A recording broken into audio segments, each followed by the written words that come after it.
Okay, folks, welcome back. This is Darth. So today, just going to chat a little bit about, I'm going to make it two topics actually. So I'm going to do two videos on this. But the first one that I want to talk about is some of the changes that are happening in the Wheel of Time. And I feel like whenever I kind of touched that topic in my touched on that topic, that's a weird way to say that. I'm so sorry. When I touched on that topic in my first or second video that I made, not really sure which one, but damn, it's bright today. When I did that, I didn't cover everything quite the way that I should have, and I think that there has been more controversy since then that merits discussion, because the fan base is entertainingly strict with what they require from the series, and it's just kind of made a mess of things the last couple of weeks if you're on any of the forums,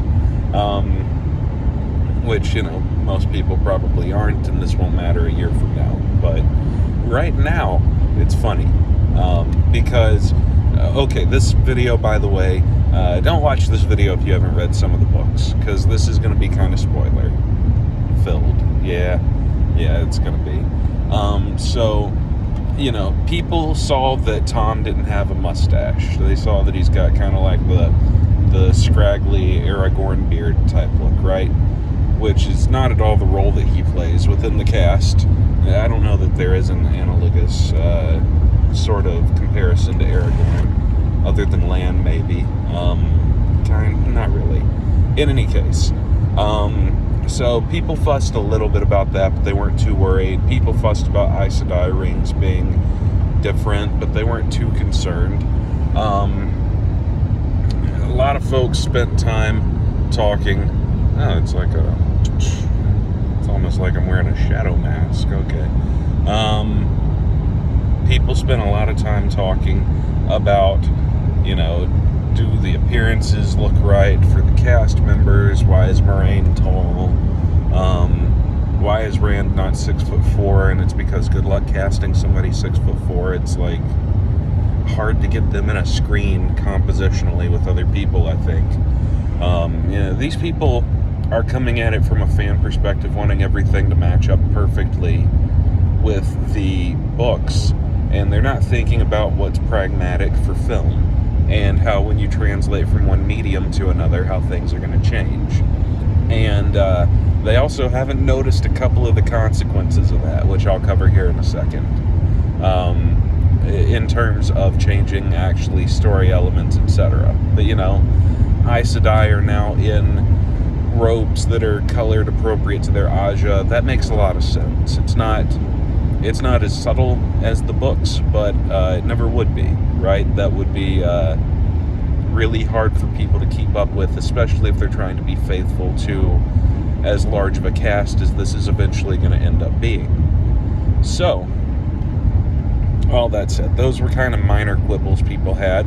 And of course, way back like 2 years ago, people were fussing about things like, always the same bullshit, Nynaeve is a black woman, oh my god, and they made Egwene not white either, and what is parent? It's just, fuck those people, who cares? It's good actors. I'm glad that it's diverse. I think that maybe there is some argument to be made that it's supposed to be a very isolated and secular community, and because of that, the Dragon Reborn, Rand al'Thor, like I said, sorry if you're watching this and you weren't wanting spoilers, I warned you, he's the only one that looks different in the village. So maybe there's like a little tinge of an argument to be made that it would be advantageous if all the cast looked the same, but that's one of those things that you can't adapt from a book to a screenplay. Not just because of the whitewashing and cultural biases and that kind of thing that the show would get accused of. I think Robert Jordan has even told us in the past what he wanted the cast to be if he could cast them all from movies, and he picked all white actors, and that's fine. But that's not the reason that doesn't work. The reason that doesn't work is because if you're going to try and stay true to cultural secularity, within different regions of the world, then your casting is going to be a nightmare. A nightmare when you try to cast, you cast Yosha, that's fine, as Rand. Now you've got to go cast a shit ton of Swedish, Norse, and, Finch people. Finch? I don't know what it is, actually. For all the Aiel, and then throw them all into a desert in hot robes, and, you're asking for nightmares. I did notice that it seems like the Borderlanders tend to be Asian, and Daniel Henney's Asian, and they're kind of keeping some thematic principle there. I bet that whenever we see, oh gosh, what is it? Is it Tyr that most of the people there are black, or definitely the Shan-Chan? I bet they mostly will be, though it could be diverse as well. There's nothing wrong with that. Diversity can actually go both ways. We could have white Shan-Chan, and that would be cool,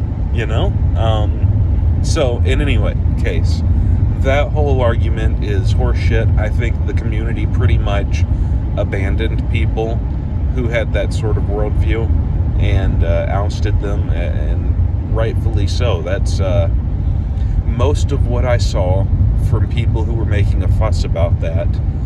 There were a good number of community members that came back and outed those folks for not actually being at all participatory in anything Wheel of Time related.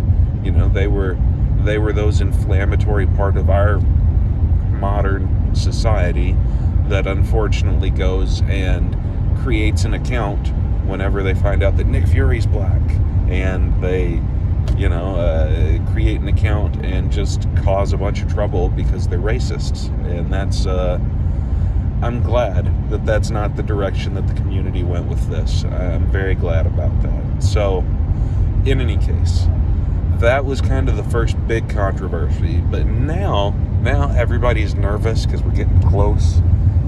It's less than 2 weeks, people. 2 weeks until the Wheel of Time is going to be on TV. And so people are rightfully getting a little jumpy. And what they're concerned about right now is that in some of the dialogue that we have heard that's been kind of ADR'd in. ADR, if you don't know, is basically like voice dubbing. The actor comes back and does a voice line, and they just like lay it over the film instead of it being a live captured take of the audio. So we've been hearing some of that, and Moraine says something about the 5 of you potentially being, one of you being the Dragon Reborn, one of the 5 of you, and then in another thing she says one of you 4. And I'm pretty sure that when she says one of the 5 of you, that is some editing magic, and that got spliced together, I think. Because I think that she's talking to one of you 4, being, Rand, Matt, Perrin, Egwene, whenever they all go off before Nynaeve shows up, right? And so I'm pretty sure that Moraine thinks it's one of the 4. 4 also works out better than 5 because they've only got 6 hours to really get us to know these characters and set up the world building and everything. And by the end of the 6 hours, they're going to be revealing who it is anyways. I would think. I would be really surprised if we didn't go into Season 2. And Season 2 is Rand basically living his entire plot line from books 2 to book 3, where it ends Season 2 with him grabbing Kalendor. That would make sense to me. And that would also allow us to possibly cut out a boss fight against Ishamael, which would be fantastic because we don't need 3 of them. That gets really repetitive really quickly. I think you cut the first one. I think you cut the one with the Eye of the World, and just have Rand kill that Trolloc army, and there you go. You're good, right? And that's how we reveal that he is who he is. And then in book 2, he's going through that whole struggle, and hopefully we get rid of most of the young adult he's my father type thing as well. That'll get chopped out, I'm sure. But in any case, I think that they're going to have this controversy build up for a few weeks, and it'll be they'll really misdirect with it, I'm pretty sure. So fans are going to get more antsy about this. But people are panicking because they realize that by Moraine including that it could be Egwene, it fucks up a lot of like prophecy related stuff, right? For instance, he who comes with the dawn is the Aiel term for Rand, right? Well, the great news is that so far as Moraine is aware, she knows what the Aiel are, but she doesn't know anything about their prophecies. So she wouldn't know that their prophecy denotes it as a male. So you can still have he who comes with the dawn. Similarly, they're obviously not going to change who the Dragon Reborn is. They're not going to split it apart, anything like that. That would be ridiculous. That would be, just, well, frankly, they'd have to restart the whole show sometime later, because that one's done. Right there off the bat, you instantly lose your built-in audience, because nobody's going to support that. So, it is strictly a line that's in there because at the time it's still internally consistent for the character to not know if the Dragon Reborn is male or female. And Robert Jordan only ever confirmed that a soul is a gendered, technically the word is sex because it's not gender, and I would we won't even get into that, but sex doesn't sound as right. So the sex of a soul is denoted and remains constant between cycles. We know that because Robert Jordan confirmed that in interviews. However, confirmed in interviews is not confirmed in books. So despite the fact that we may know that, nothing ever told us that the characters would know that. And because of that, it's entirely feasible that Moraine could think that the dragon, when reborn, could come back as a female. Her not knowing, she scoops up Egwene with them. It gives better rationale than Egwene just showing up and her going, "Oh, I guess you're with us now." That's a little better. It also allows the story to play out a little bit more, which I think is good. I think that gives Egwene a stronger tie at the beginning of the series, and at the end of the day, it's not going to matter because it's not going to affect the outcome. So this whole controversy is, like I said, just fans that are worried, and oh God, what are they going to do with the show?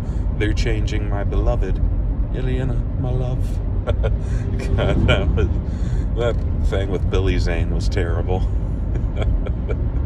Okay, so that's really been the big one, right? But there have been a couple of other things that people have been worried about, and one of them, I'll tell you right now, the channeling. I think Daniel Green in particular is not a big fan of the way the show is saturated and the way the channeling looks. I love it. I don't like how grandiose the gestures are, but that's another one of those made-for-TV things. You can't have characters in the first season going, and it like kills all the armies, or whatever. It needs to look big, and it needs to look hard, because if it doesn't, you've got nothing to build to. So that's intentional now. I promise you, later on in this series, whenever we get a scene like in The Gathering Storm, when the Trolloc army is charging the, or is that Knife of Dreams? I think it's Gathering Storm. It might be Knife of Dreams. I don't know. Whenever the Trolloc army is charging the manor house that Rand is staying at, with Emmeren's family, before Emmeren goes off. I can't remember what he was, Lord something. I don't remember his last name right now. And it's thousands of Trollocs, and Lews Therin takes over his hands, right? Well, we get a very descript what the gestures are like in that scene. And in that scene, later on in the series, whenever there's that much action and there are armies that are being battled, you're not going to get like this swooping around big effort to create a lightning strike. It's just going to be, lightning. Boom. It's got to be fast by that point. And as a matter of fact, it will probably be fast by season 2, or at least faster, whenever Nynaeve casts a couple of lightning bolts, or pulls them down, right? When she is running away from Liandrin and the Shanshan after Egwene has been kidnapped. By then it'll have sped up some. So, what I'm saying is, relax on the channeling. It's going to be fine. It'll get smoother, it'll get quicker, it'll get less theatrical as time goes on, but right now they need to show it for what it is. And that helps build up our main characters later when they all get ridiculously overpowered, which is what we're all waiting for, right? That's Ashaman kill. We're waiting for that moment. Moving on. So, one of the things I talked about briefly in my last video, which I want to hit on here, in continuing their efforts to leave some, some confusion, some mystery, right? To who is the Dragon Reborn? Which of these characters could it be? In the interest of doing that, they are probably going to not have Rand and Tam be attacked at their home. If they do, this means that their home got moved a lot closer to town. And the reason I say that, probably also the reason that they moved the entire event to Winternight, there's multiple, not just two, there's multiple. They moved it to Winternight because they want to show Winternight in that festival. Matter of fact, it probably gets interrupted, right? Whereas in the book series, it happens the day before Beltane, right? So Beltane is probably when this Trolloc attack comes, later in the evening after everybody's went home or to their beds or whatnot. And because of that, Rand and Tam are staying in town at the Wine Spring, or their home is much closer. It's like on the outskirts of town, and it's not quite a farm that they grew up on. Though I think that's probably too much of a change, because Rand, being a farmer, is actually an important part of his character. In any case, I think that change happens specifically because it allows them to avoid the whole fever dream sequence, and it automatically, you chop out the "is Tam not my father" bit, right? Which could be good, because I don't think that's necessary. I think that we can reveal that later with more impact. and Tam can hopefully make more, of an appearance in Rand's life. No, scratch that. He can't show back up in Rand's life for a long time. But I do suspect that when Rand leaves, he's not sure whether or not Tam's alive. I think that that's going to happen, just because of that line that we've lost too much already, or too many people already, that he says to Egwene in the trailer. So, my plotting for the series goes that we enter on Moraine and Lan, and it's kind of a Moraine's quest type thing, and then we cut over and we see Rand and Matt and Perrin kind of meeting, or maybe we just get introduced to one of them. Maybe we get introduced to Rand, probably. And no. It'll be Egwene first. It'll be Egwene and Nynaeve and the becoming a woman thing, and then it'll be Rand going into town with Tam, and then meeting up with Matt and Perrin, them talking about Rand's relationship with Egwene, or since they've aged it up and we know that relationship exists, it might be those two meeting up with each other, because we do see them sharing the same bed at one point. So that could be a day or two before. In any case, the whole sequence of events for our intro is going to get moved around a lot. It's still going to be the same flavor, but it's not going to be the same thing, right? Vanilla ice cream versus creme brulee, if you will. You got all the pieces, but how do you put them together, right? And I think that that's going to make for a lot more dynamic introduction. We'll probably also get some White Tower stuff. If we get Blood Snow in episode 1, that would be fucking awesome. But, by the way,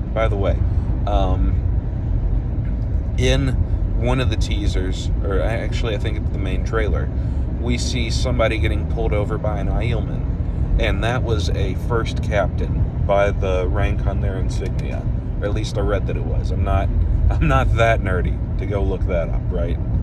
But that was a first captain from what I understand.